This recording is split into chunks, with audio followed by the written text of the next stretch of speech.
What if Dwayne "The Rock" Johnson, one of the most famous people on the planet, one day shed his star image, became unrecognizable, and checked whether the world had enough kindness for an invisible person?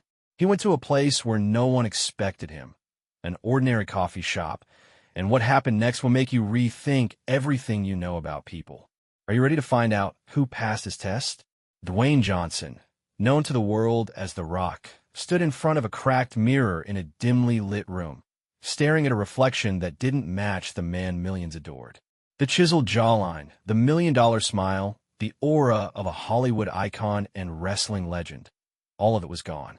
Instead, he wore an oversized, faded jacket that smelled faintly of mothballs, a pair of threadbare jeans with holes at the knees, and scuffed sneakers that looked like they'd walked 1,000 miles. A fake bushy beard clung to his face, slightly itchy but convincing, and a scruffy mustache drooped over his lips. He pulled a worn beanie low over his head, shadowing his eyes, and let out a low chuckle. "Well, Rock," he muttered to himself, "let's see if the world still smells what you're cooking when you look like this." This wasn't a movie role or a publicity stunt. Dwayne had something bigger in mind, a social experiment born from a question that had gnawed at him for years. He'd grown up with next to nothing, raised in a family that scraped by on the edges of Honolulu, where his dad worked back-breaking jobs and his mom sewed clothes late into the night just to pay the rent. Back then, he'd been invisible, a big kid with no money, no name, no future anyone could see. He'd fought his way out of that life with sweat, grit, and a smile that eventually won the world over. But now, with all the fame and fortune, he wondered, had people really changed? Or did they still judge a man by the clothes on his back and the dirt on his shoes? Today, he was going to find out. He stuffed a crumpled wad of cash, $5, wrinkled and worn, into his pocket, grabbed a battered backpack for good measure, and stepped out into the morning light. The streets of downtown buzzed with the usual Saturday crowd. Suits heading to meetings, joggers in neon sneakers, families laughing over brunch. Dwayne kept his head down, shoulders hunched, blending into the noise. His destination was Brew Haven, a modest little coffee shop tucked between a laundromat and a thrift store. It wasn't fancy, no overpriced lattes or Instagram-worthy decor, but it had a reputation for good coffee and a warm vibe. Perfect for what he had in mind. As he approached, the scent of roasted beans and fresh pastries hit him, tugging at memories of mornings when his mom would brew the cheapest coffee she could find just to keep the family going. He paused in front of the glass door, catching his reflection one last time. The man staring back wasn't The Rock. He was a stranger, someone who didn't belong in a place like this, at least not in the eyes of the people inside. That was the point. With a deep breath, he pushed the door open. The bell above jingled, and a few heads turned. Dwayne felt the weight of their glances, quick, dismissive, the kind of looks he hadn't gotten in decades. He shuffled forward, hands in his pockets, keeping his posture slouched to hide his broad frame. Brew Haven was cozy. Wooden tables scattered with newspapers, a chalkboard menu scribbled with daily specials, a hum of chatter mixing with the hiss of the espresso machine. But before he could take it all in, a shadow loomed in his path. "Hey, buddy, hold up," a gruff voice barked. Dwayne looked up to see Rick, the security guard, a burly guy with a buzz cut and arms crossed tight over his chest. Rick's eyes narrowed as he scanned Dwayne from head to toe, lingering on the scuffed sneakers and the frayed hem of his jeans. "You can't just hang out here. This ain't a shelter." Dwayne didn't flinch. He'd dealt with guys like this before, back when he was a broke teenager getting kicked out of places he couldn't afford. Staying in character, he kept his voice low but firm. "I'm not here to hang out, man. Just want some coffee." He pulled the crumpled $5 bill from his pocket and held it up, letting it dangle between his fingers like proof of his worth. Rick's frown deepened, his gaze darting from the cash to Dwayne's face. "What are you doing here, huh? You don't look like you're buying anything fancy." "Cappuccino," Dwayne said, meeting Rick's stare. "That's all I need. Got the money right here."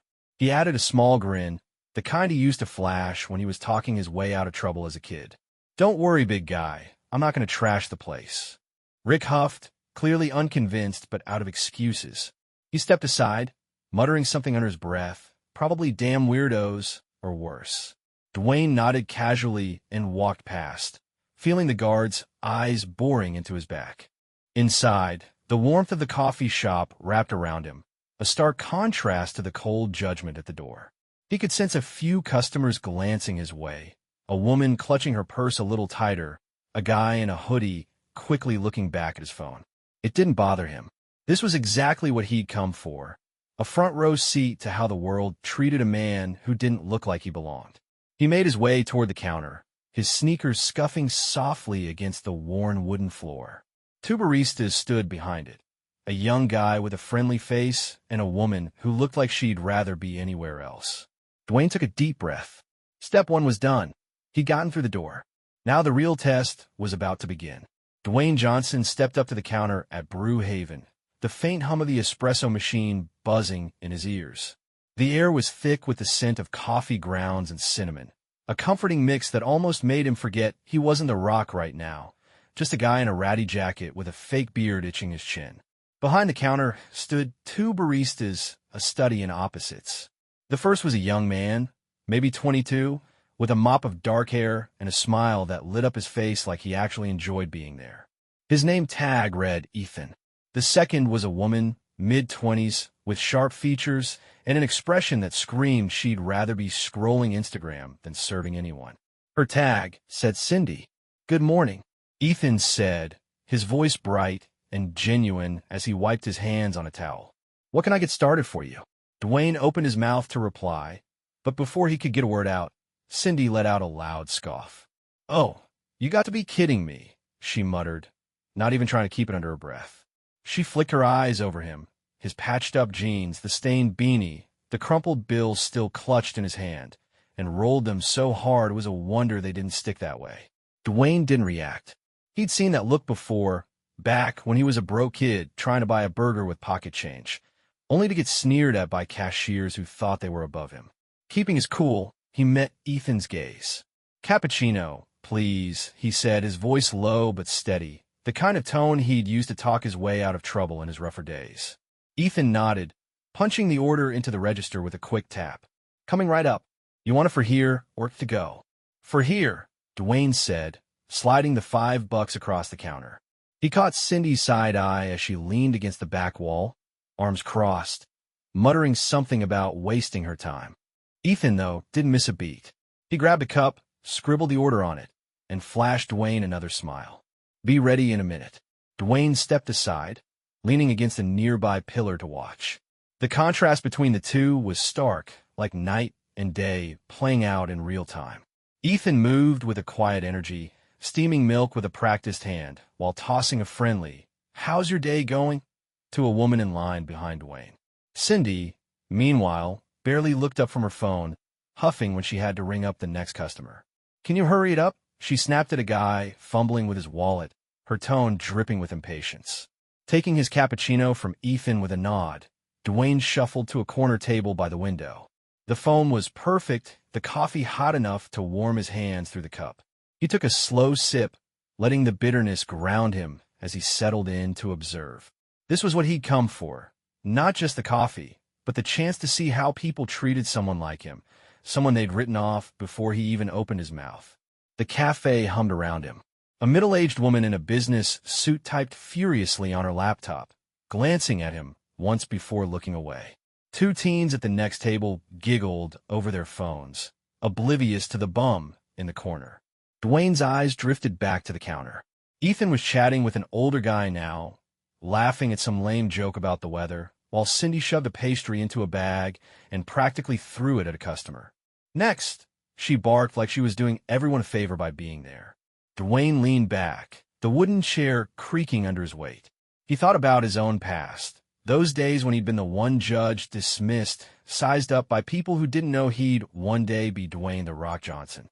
Back then, a kind word from a stranger could have made all the difference.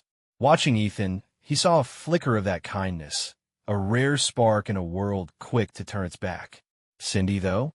She was the other side of the coin, every snide comment and eye roll a reminder of why he'd started this experiment in the first place. He took another sip, letting the steam curl up around his face. The beard scratched his skin, but he didn't mind. This wasn't about comfort, it was about truth.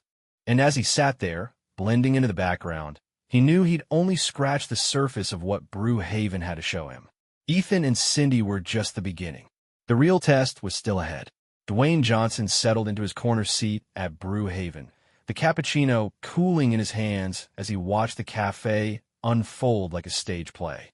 The fake beard itched worse now, and the beanie felt heavy on his head, but he stayed in character, slouched, quiet, invisible. That was the whole point, to see how deep the world's judgments ran when they didn't know The Rock was watching. He'd been at it for over an hour now, sipping slowly, letting the minutes stretch as he took in every glance, every word, every subtle shift around him. His cup was nearly empty, so he decided to push the experiment further. Rising from the creaky chair, he shuffled back to the counter, the scuffed soles of his sneakers dragging against the floor. Ethan was busy steaming milk, his apron dusted with coffee grounds, while Cindy stood nearby, tapping her foot like she was counting down the seconds to her break. Dwayne cleared his throat softly. "Hey, can I get a glass of water?" he asked, keeping his voice rough, hesitant, the way he'd talked as a kid when he didn't want to draw attention. Ethan looked up with that same warm smile. "Sure thing, man. Give me a sec." Before he could move, Cindy cut in, her voice sharp as a whip. "Water? This isn't a soup kitchen, you know. Buy something or get out." She didn't even glance at him, just kept her eyes on her nails, picking at a chipped edge. Dwayne raised an eyebrow under the beanie, but didn't bite back. He'd heard worse growing up, back when he was just a big, awkward teen with no cash and a chip on his shoulder. Ethan, though, shot Cindy a quick frown before grabbing a glass and filling it from the pitcher. "Here you go," he said, sliding it over with a nod. "Sorry about that. It's been a long morning." "No worries," Dwayne muttered, taking the glass. He caught the flicker of embarrassment in Ethan's eyes, proof the kid wasn't just polite, but genuinely decent. Cindy snorted, turning away, and Dwayne returned to his table, water in hand. He sat back down, watching as the scene at the counter played on. A few minutes later, an older man in a faded jacket approached the counter, peering up at the chalkboard menu through thick glasses. What's it called? Mocha latte?" he asked, his voice shaky. Cindy groaned loud enough for half the cafe to hear. "Coffee, chocolate, milk. What else do you need to know? Pick something already." The man flinched, fumbling with his words, and Dwayne felt a pang in his chest. He'd seen his own dad take that kind of treatment. Rocky Johnson, a proud wrestler turned laborer, shrugged off by clerks who didn't care he was breaking his back to feed a family. Ethan stepped in, leaning over the counter with a grin. "Hey, don't sweat it. The mocha's got a nice kick, little sweet, little strong. You like chocolate?" The old man nodded, relaxing a bit, and Ethan rang him up, tossing in a "take your time" when not in a rush that made the guy smile. Cindy just sighed and started wiping the counter like it had personally offended her. Dwayne took a sip of water, his mind drifting. He'd come here to test people, but it was hitting harder than he'd expected. He decided to stretch the experiment beyond the counter. Setting the glass down, he stood and approached a table where a guy in a suit sat scrolling on his laptop. "Hey, man," Dwayne said, roughing up his voice again. "You got the time?" The suit barely looked up, shifting his chair an inch away like Dwayne's presence was contagious. It's 10:50, he mumbled, eyes glued to his screen. Dwayne nodded thanks and moved on, catching the guy's quick glance at his worn-out shoes. Next, he stopped by a woman sipping tea, her purse tucked close. "Nice day out there, huh?" he tried. She forced a tight smile, then reached in her bag and pulled out $1. "Here, take this," she said, holding it out like she was doing him a favor. Dwayne chuckled softly, waving it off. "Appreciate it, but I'm good. Just making conversation." She blinked, confused, and he walked away, feeling her stare on his back. It was fascinating and a little sad. One guy saw a threat, another saw a beggar, but neither saw a person. He settled back in his seat, the water glass sweating on the table. Across the room, Ethan was still working the counter, joking with a kid about superheroes while Cindy snapped at a woman who'd asked for extra napkins. This was the truth he'd come for. Kindness was rare, and judgment was instant. Ethan was an outlier, a bright spot in a place that didn't deserve him. Cindy was the norm, quick to dismiss, slow to care. Dwayne rubbed his jaw under the fake beard, feeling the weight of it all. He wasn't done yet. The experiment had more to reveal, and he was ready to see it through. Dwayne Johnson had been at Brew Haven for nearly 3 hours now, his cappuccino long gone and the glass of water half empty on the table. The fake beard was starting to feel like sandpaper against his skin, and the beanie itched, but he didn't care. He'd seen enough, more than enough, to know what he'd come here to find out. The world still judged fast and hard, and kindness, real kindness, was a rare gem buried under layers of apathy and disdain. His eyes flicked between Ethan and Cindy behind the counter, the two poles of his experiment, and he decided it was time to wrap this up. Not just for him, but for the kid who'd proven there was still hope worth betting on. He stood, the chair scraping against the floor, and shuffled back to the counter. The cafe had quieted down a bit, noon rush fading, just a handful of customers lingering over their drinks. Ethan was wiping down the espresso machine, humming some tune Dwayne couldn't place, while Cindy leaned against the wall, scrolling her phone with a scowl. Dwayne stopped in front of them, hands stuffed in his pockets, and cleared his throat.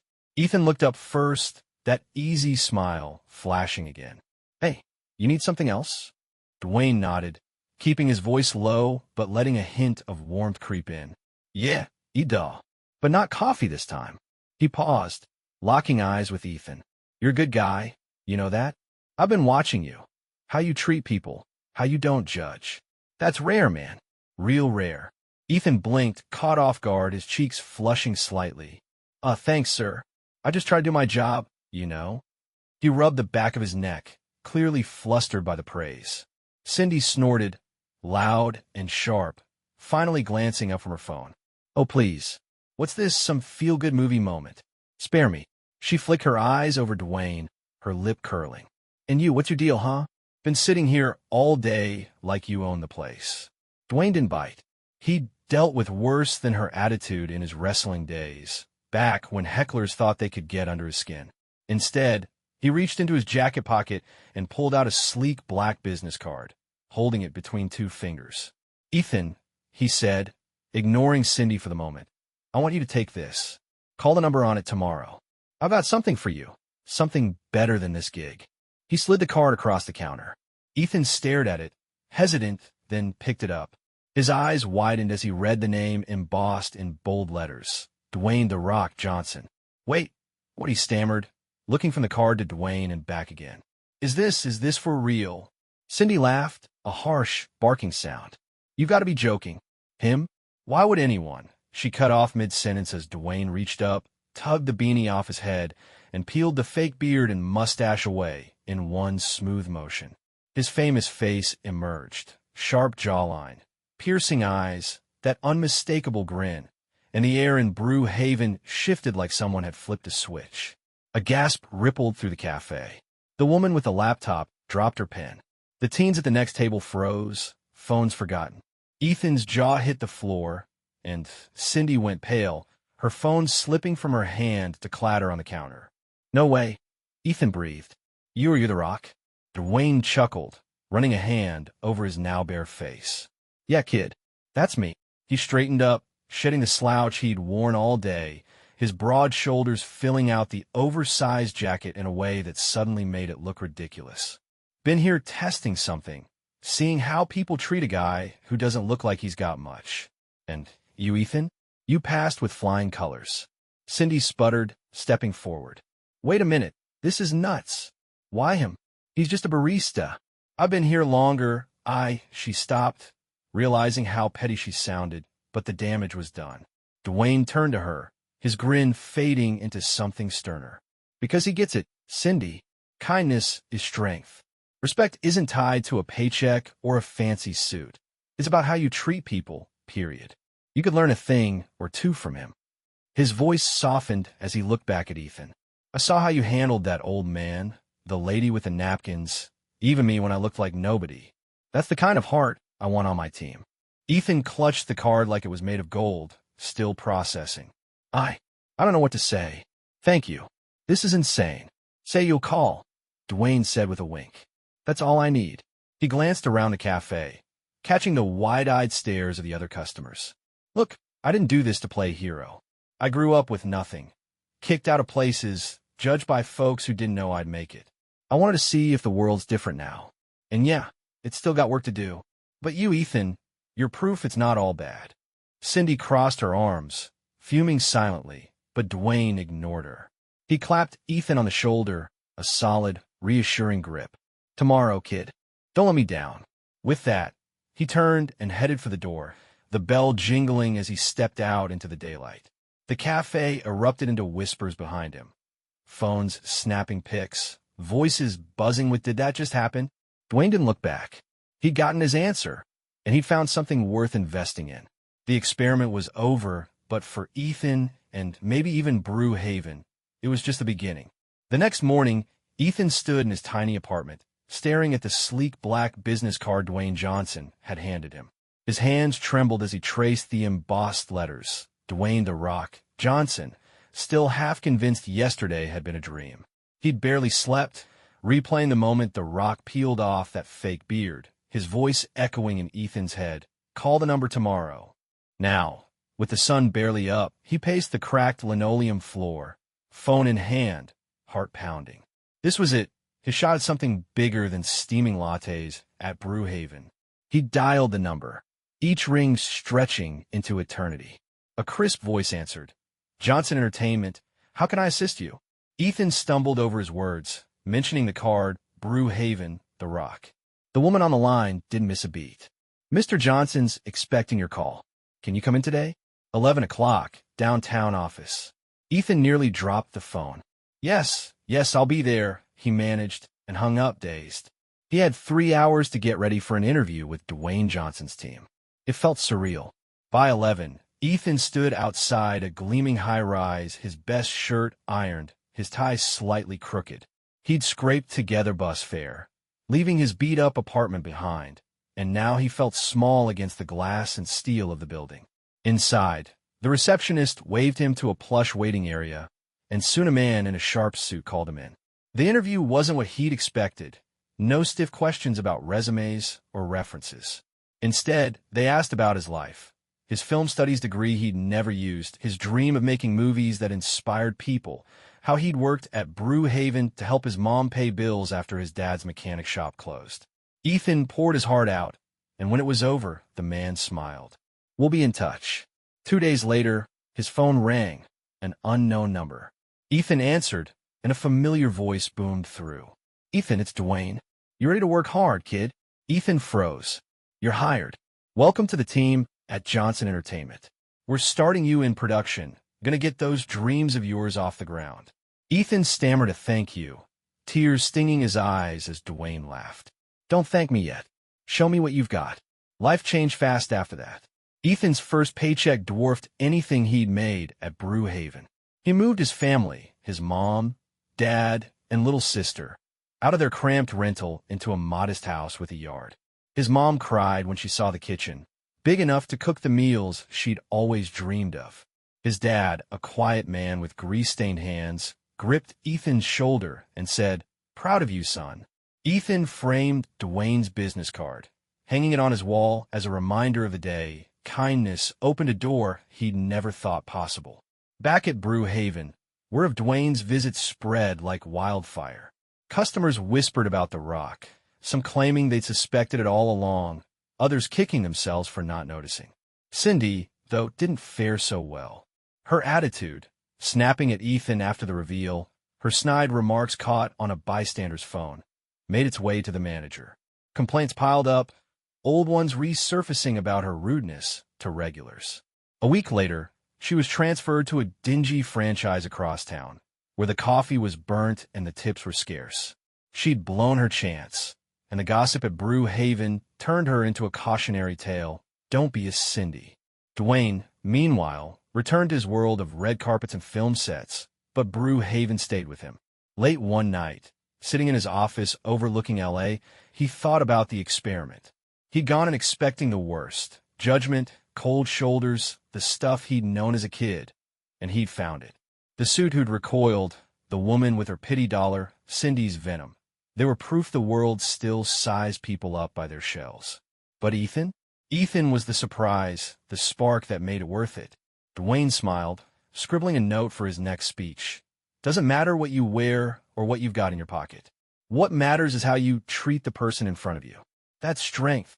Months later, Ethan walked past Brew Haven on his way to a production meeting, his new suit crisp, a script under his arm.